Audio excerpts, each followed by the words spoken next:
Assalomu alaykum. Bugun sizlarga qanday qilib qo'shimcha daromad qilishim haqida aytib beraman va o'rgatib ham qo'yaman. Men o'z bilimimni, ya'ni dehqonchilikni internet orqali pul kelib turadigan kichik biznesga aylantirib qo'yganman.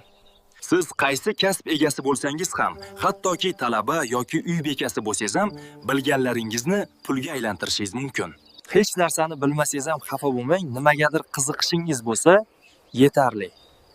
Hammasini uddalaysiz. Buning uchun sizga telefon va internet kerak bo'ladi.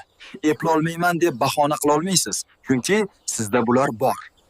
Men dehqonchilikka oid blog yuritaman va YouTube menga har bir prosmotr uchun pul to'laydi.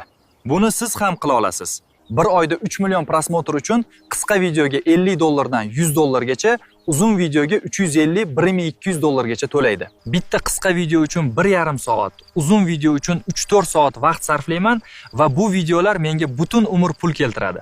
Keling, sizga ham o'rgataman. ChatGPT orqali hamma narsani noldan boshlab pro darajagacha yuritamiz. Bu jarayon 7 bosqichdan iborat. Videoni oxirigacha ko'ring. 7-chisida men sizga eng kerakli promptni beraman. Daftar ruchka oling va har bir qadamni yozib oling. Birinchisi eng muhimi niisha, ya'ni yo'nalish tanlash. Ko'pchilik xato qiladi. Bugun pomidor haqida video qiladi, ertaga motivatsiya, keyin hazil, keyin siyosat haqida video qo'yadi. Natijada YouTube kanalni kimga tavsiya qilishni bilmaydi, odamlar ham kanal nima haqida ekanini tushunmaydi va chiqib ketadi.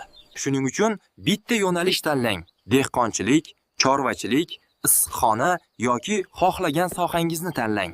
Uy bekasi bo'lsangiz, bola parvarishi yoki oshxona va uy tozalashga doir hayotiy layfhaklar berib boring. Agar biror kasb egasi bo'lsangiz, o'z sohangizga doir bilimlarni kontent qilib hammaga ulashib boring. Ikkinchi bosqich auditoriyani aniqlash.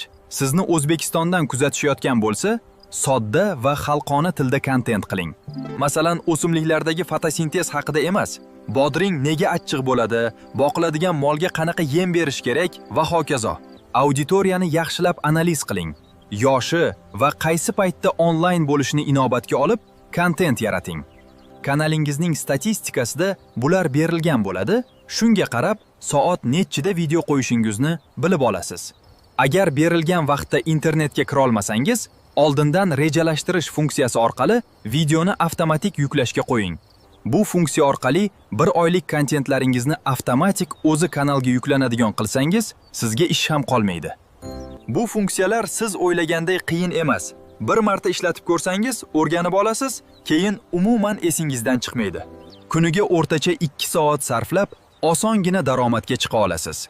Faqat xohish va ishtiyoq bo'lsa bas. Uchinchi bosqich AI bilan videoga g'oya topish. Men ChatGPTdan foydalanaman, unga nima xohlashimni aniq va puxta yozaman. Sen agroblog bo'yicha pro kontent yaratuvchisan, menga pomidor haqida kuchli hukka ega bo'lgan 10 ta viral video g'oya yoz. GPT sizga g'oya beradi. Siz esa uni sayqallaysiz, ya'ni ideyani shunchaki ko'chirib qo'ymaysiz. Uni tajribangiz bilan boyitasiz. Shunda sun'iy intellektning sovuq nafasi sezilmaydi va sun'iylik bo'lmaydi, tabiiy video g'oya tayyor bo'ladi. ChatGPT bergan mavzulardan bittasini tanlab olasiz. Eng aktual va qiziqarli bo'lganini tanlab oling. 4-bosqich ssenariy tayyorlash.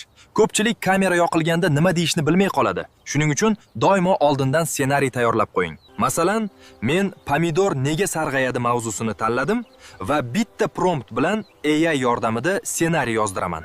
Pomidor nega sarg'ayadi mavzusida 60 soniyalik YouTube short ssenariy yoz. Tuzilishi hook, muammo, 3 ta sabab, yechim va stabosini sodda tilda yoz. Shunda ChatGPT sizga tayyor matn chiqarib beradi.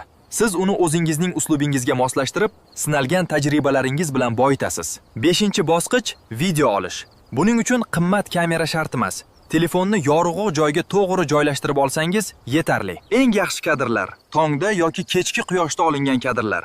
Dala, issiqxona, bog', molxona bularning hammasi sizning studiyangiz. Kamera ko'zingiz balandligida tursin. Orqa fon tartibli bo'lsin. Ovoz tiniq chiqsin. Bitta videoda bitta mavzu bo'lsin. Masalan, bitta videoda faqat pomidor sarg'ayish haqida gapiring.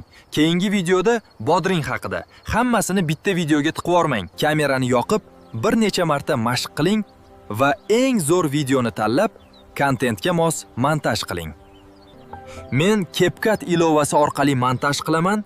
Imkoniyatlari juda ham ko'p. Bepul versiyasi ham bor. 6-bosqich kontentni ko'paytirish. Siz 8 minutlik bitta long video olasiz. Keyin shu videodan 5 ta shorts kesasiz. Shunda sizda kontent ko'payadi va asosiysi kanalingizda ham shorts, ham long videolar bo'ladi. Shu usulda siz bitta ishni 6 ta kontentga aylantirasiz. Bu YouTube uchun ham, Instagram va Telegram uchun ham ishlaydi. Masalan, shu videoning o'zidan ham ko'plab shorts chiqadi. Xohlagan joyingizdagi mavzuchani kesib ishlataverasiz. YouTube algoritmini tushunib olib, bitta yo'nalish bo'yicha davomiy kontent qilib borishingiz kerak. Shunda YouTube sizni ishonchli deb biladi. Natijada videolaringizni boshqalarga ham tavsiya qiladi va videolaringiz rekka chiqib ketadi. Va eng keraklisi, AI dan o'zingizga yordamchi assistent yasab olib, terlatib ishlatishingiz kerak.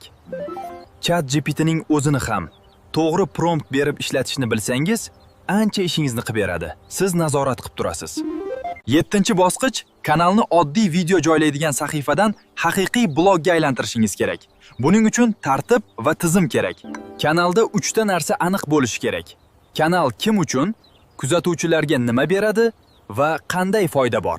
Masalan, bu kanalda dehqonchilik, issiqxona, agrobiznes va AI yordamida kontent yuritish bo'yicha amaliy maslahatlar beriladi. Shunda odamlar kanalga kirganda, "Ha, bu yerda menga kerakli narsa bor ekan" deb obuna bo'lib qo'yadi. Bu esa juda muhim. Chunki kanalni monetizatsiyaga, ya'ni pulga ulash uchun kamida 1000 ta obunachisi bo'lishi kerak. Endi video boshida va'da qilingan eng kerakli promptni beraman. Buni saqlab oling va doim shu tartibda prompt yozing.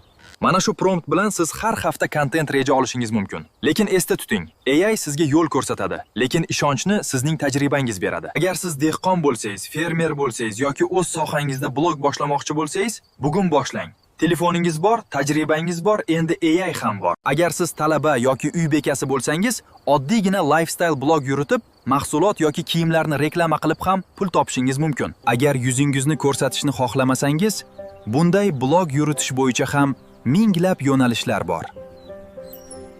Agar sizga mening qo'shimcha daromad topayotgan yo'nalishim qiziq bo'lsa, izohlarda fikringizni yozib qoldiring yoki sun'iy intellekt sohasiga qiziqsangiz, savollaringizni yozib qoldiring, shu haqida video chiqaraman.